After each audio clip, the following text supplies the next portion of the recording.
acho que foi na quinta-feira, que o Sala solta, então, uma entrevista com essa mulher que chama Miriam Delicado. Ai, que chique esse nome.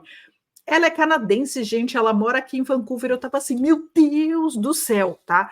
Ela ficou, o Sala estava falando que ele ficou sabendo dela por volta de 2008, 2009, mas aí ela sumiu por conta de vários acidentes de carro em que ela ficou bem ferida, ela precisava se recuperar, sendo que esses acidentes foram meio suspeitos, tá, minha gente? O que ela fala muito nessa entrevista é que, em caso de cataclismo na Terra, as arcas elas podem levar pessoas tanto para o espaço, como para locais intraterrenos ou para o fundo do mar.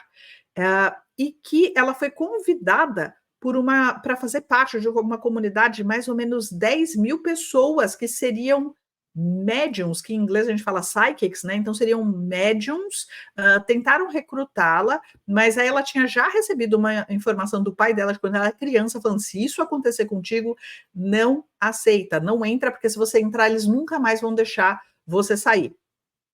E o que é interessante também é que ela escreveu um livro que já está traduzido para o português, tem várias línguas, está traduzido para o português também. Daqui a pouquinho eu mostro para vocês como é que você faz para entrar no site dela. Eu vou contar o que é que está, o resumo que o Sala fez, para aí o Antônio ler para vocês o resumo da entrevista. Então, no site do Sala, ele fala o seguinte, que em 1988, então faz bastante tempo, né, gente? Quando ela tinha 20 e poucos, 22 anos, se eu não me engano, a Miriam Delicado teve uma experiência de contato com extraterrestres que ela chamou de tall blonde, ou seja, que são loiros e altos, e esse desenho que está aí na tela é uma representação do que ela encontrou. O que eu achei bizarro é porque eu olho para essa mulher aí na tela e eu falo: ué, mas não é ela mesma? Porque para mim parece a mesma pessoa, mas deixa isso para lá, né? Então, esses Tall Blonde disseram a ela que estavam envolvidos na criação da humanidade e no resgate de um grande número de humanos no final de diferentes eras históricas. Ela descreveu os fins do primeiro, segundo e terceiros mundos, onde as civilizações humanas foram dizimadas por cataclismos devido aos perigos que representavam para o planeta no desenvolvimento de tecnologias avançadas sem a compreensão ética correta. Então, o que eu entendi disso, dessa parte da entrevista, que eu achei muito interessante? O que ela falou é que, assim, o fim da Atlântida foi meio que,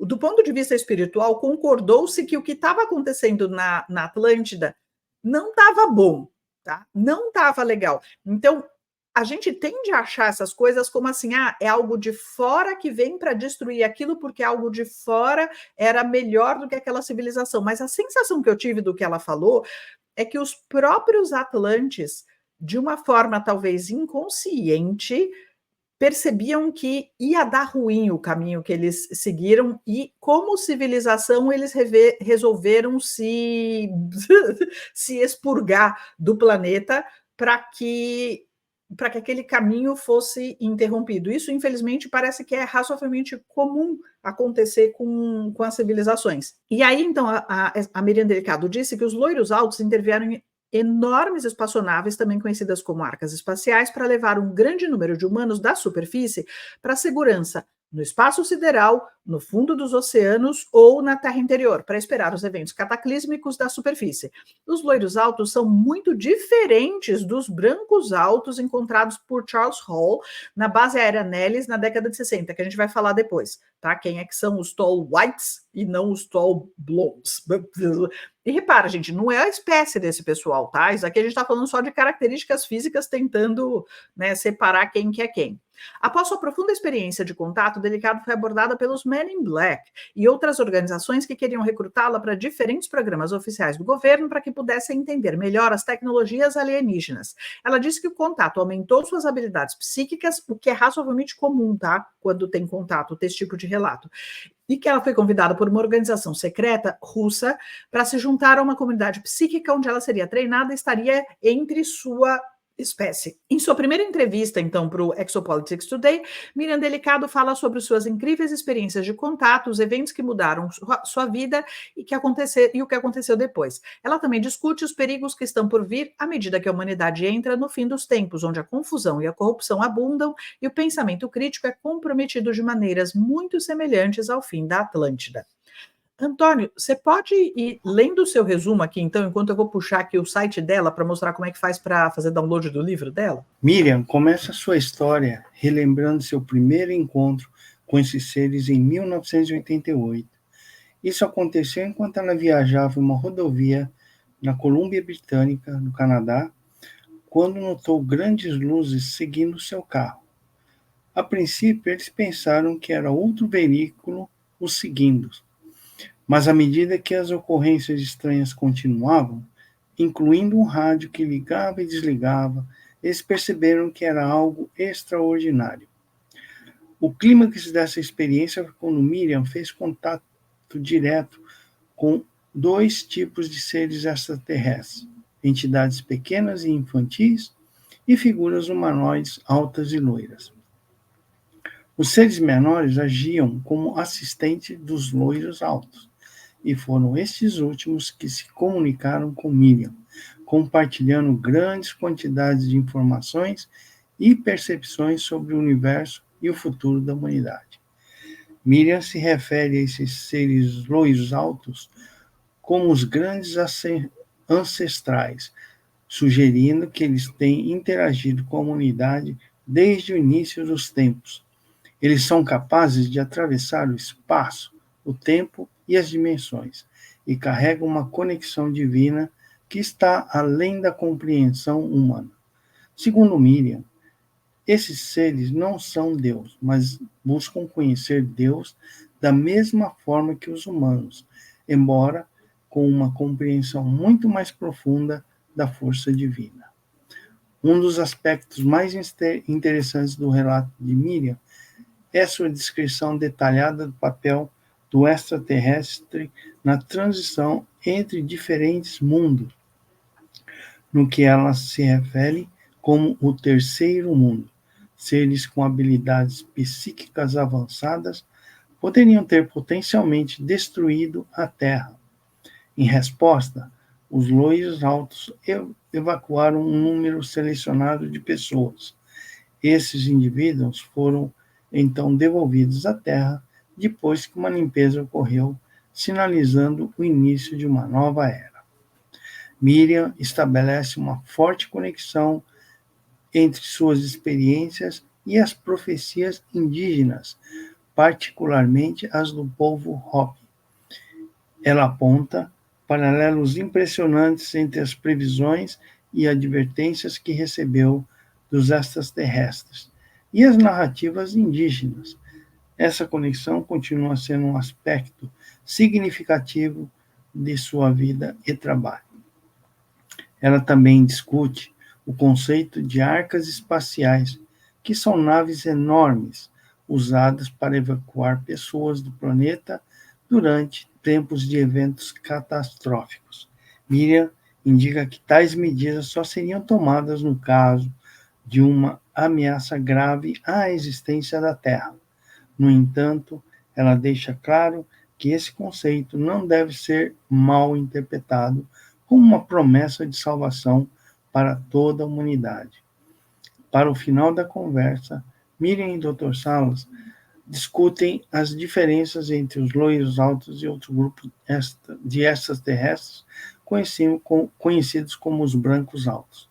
Miriam enfatiza que, embora ambos os grupos possam compartilhar semelhanças na aparência, eles são, de fato, entidades distintas com diferentes características e agendas. Gratidão, Antônio. Eu vou colocar aqui na tela o site dela, que é esse bluestarprophecy.com. Se vocês entrarem nesse site, vocês vão cair nessa página aqui que eu estou mostrando para vocês, tá?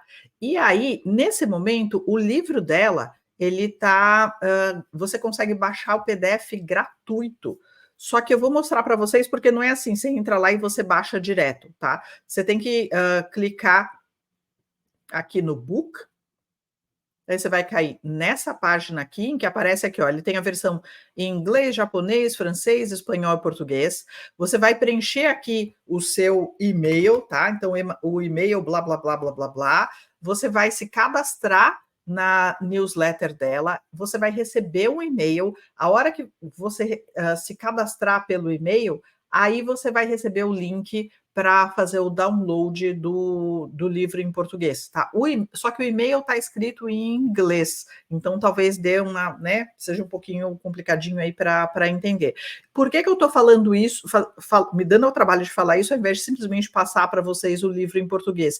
Eu não pedi autorização dela, minha gente, para ficar autorização para soltar o livro dela em português em rede social. Então, como eu respeito, né, o direito dos autores, direito autoral, então esse é o caminho, tá? É só você fazer isso que você consegue pegar a informação no site dela, tá? Boa leitura para todo mundo, que aí ela conta no detalhe o que ela, lá de décadas atrás, como que ela chegou assim, nas profecias Hopi, como ela entende, os Hopi são nativos norte-americanos, tá? Como é que ela entende isso? Viu, Thaís? Oi, fala, Antônio. Uma coisa que ela comenta nessa entrevista também é a questão da linguagem, né, da comunicação, que o Sala chama de hieroglifos, né? E parece que tem muita semelhança, né? Que eram uns escritos estranhos, e ela inclusive falou que por muito tempo ela não divulgou as coisas que ela desenhava, que era um tipo de linguagem extraterrestre, porque era uma das formas de identificar se a pessoa, o que a pessoa estava fazendo era real ou se ela estava simplesmente copiando de algum outro lugar, né? Isso. E aí, assim, a gente ficou intrigado, gente, porque a uma certa altura, assim, vem a história assim, então fala assim, ó, os tais tall blondes que a Miriam Delicado encontrou são diferentes dos tall whites que o Charles Hall encontrou. Mas é assim, o Sala me fala uma coisa dessas, aí o que acontece? Do nosso lado, a gente tem que ir atrás, né, de quem é o Charles Hall. E, Antônio, foi você que foi atrás dessa história, não foi? Foi. A biografia que o Antônio levantou aqui do Charles Hall é a seguinte: o Charles Hall alistou-se na Força Aérea dos Estados Unidos em 1964. Enquanto estava na base da Força Aérea de Nellis, nos arredores de Las Vegas, Nevada, ele serviu por longos períodos no deserto, nas cordilheiras em Indian Springs, em Nevada. Este serviço como observador meteorológico foi seguido por um ano no Vietnã, onde ele realizou serviço condecorado. Um ano depois de receber uma dispensa honrosa, Charles se casou e foi para a faculdade, onde obteve um diploma de bacharel em física térmica e um mestrado em física nuclear aplicada na San Diego State University. Caraca! Além disso, Charles fez doutorado e trabalhou na Universidade do Maine e mais tarde ele tirou um MBA, que é o mestrado em negócios. Depois que Charles estava casado há cerca de 6 meses, ele decidiu arriscar contar à esposa sobre os extraterrestres que ele havia encontrado em Indian Springs. 18 anos depois, sua esposa o convenceu a publicar o que acabou se tornando a série de livros, de 3 livros, Millennial Hospitality. Charles Hall escreve sobre as teorias dos fótons de Hall em um dos livros. Ele afirma que as teorias de Einstein ficaram aquém e se os cientistas aceitarem as hipóteses que ele apresenta, poderão ser construídos veículos que viajarão mais rápido do que a velocidade da luz.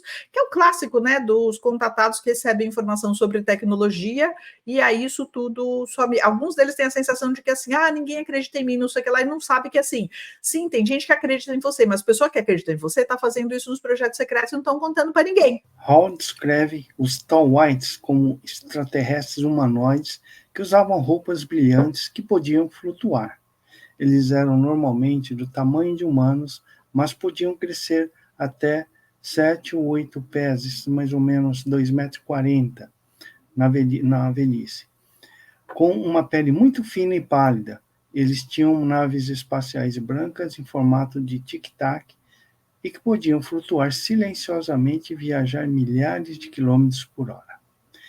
Ele relata ter feito amizade com alguns seres e acredita que eles vêm de uma estrela próxima, Arcturus, na constelação de Bootes, apesar de alguns encontros perigosos, como ser atingido por uma arma de feixe de micro-ondas. Hall desenvolveu um entendimento mútuo com esses seres. O testemunho de Hall foi recebido com ceticismo, mas ele insiste em sua legitimidade, respaldado por registros militares e corroborações de outras pessoas. A tecnologia dos Tall White, como descrito por Hall, ecoa conceitos de ficção científica de mídia popular, como Battlestar Galactica, Star Wars e Star Trek. Hall também relatou sobre a aparência dos Tall Whites, que ele compara com os Castrihan das séries Sci-Fi Defiance ou aos engenheiros de Prometheus. Eles estão na Terra há muito tempo, possivelmente desde o século XVIII, e parecem humanos o suficiente para passarem despercebidos em lugares públicos como Las Vegas. As experiências de Charles Hall, por mais controversas que possam ser, fornecem uma narrativa convincente da interação humano-extraterrestre, desafiando o entendimento convencional e abrindo um caminho para mais exploração e investigação sobre a existência da vida extraterrestre. É isso. Olha, eu fui procurar qual a aparência dos engenheiros do filme Prometheus. Olha só isso aqui. Medinho desse povo, hein? Porque o povo do filme Prometheus é meio... Tá ótimo. Então, vocês viram assim, a gente tá falando de povos completamente diferentes. Não necessariamente esses tall whites descritos pelo Charles Hall são negativos, apesar deles serem meio creepy. Como é que a gente fala que é meio... não sei, não sei, rola um medinho, tá? Rola um medinho. Enquanto os tall blondes lá da Miriam Delicado, sei lá, parece uma coisa mais fofucha, não parece, gente? Quando você olha assim para isso, você não fala, não parece uma coisa mais fofucha? Sou eu que estou viajando na maionese para palhaçar um pouco. Imagina, gente, aparece um ET na minha frente, eu falo, ou então eu falo, a Gildara tá falando que, peraí, deixa eu voltar aqui no slide, que o Demis falou que o Charles Hall foi bichinho de estimação desse ser. Cara, descrição perfeita isso. É verdade. Faz sentido, faz sentido.